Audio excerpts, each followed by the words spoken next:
It's not often you use a big fish to catch a small fish, but after just 2 hours, it's definitely worked. Oh, what was that?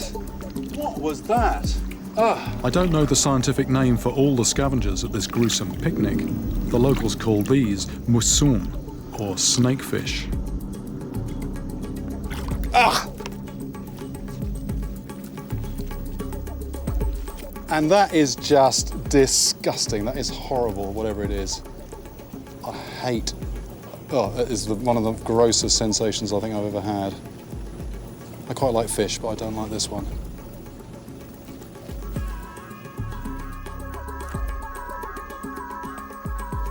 There's little sort of lighter bits of material in there, and I think what's actually happening, you know, the shock of these things being pulled out, they're actually regurgitating bits of flesh into the water.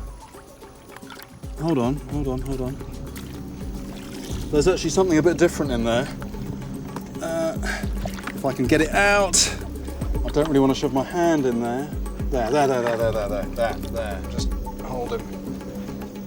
There we go. So this is the Candirú-Acú. This is the fish that bores holes in the body and then devours from the inside out. And it was this fish that they retrieved from those corpses in the morgue. This was a heavy fish when it went in.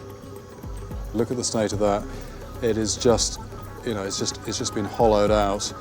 And there's a hole here, and that is, it is just like a bullet hole, except nothing would have shot this fish. I mean, it is just a perfect round perforation in the skin. Nothing left inside. In fact, if I just rip it open a little bit. The Candirú-Acú makes no distinction between human flesh and that of any other animal floating in the Amazon. Just like a hollow case of skin with the remnants of the bone inside. This is almost exactly, what the autopsy report was in the morgue, except, in that case we were talking about a human being. This water is obviously filled with flesh eaters, so I try and entice them to feed out of my hand.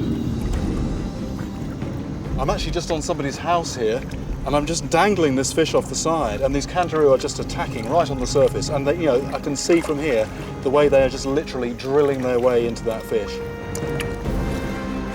It's like a crocodile death roll, and no doubt the cause of the gunshot-like entry holes in the corpses. I might try and lift them out, actually. I might just try and lift... Look at that. Hey, there's one there. And back in the water. Apparently these things will give you a bite just like a piranha. Look at that. That's very, very definite cut. And this is all the work of the kangaroo.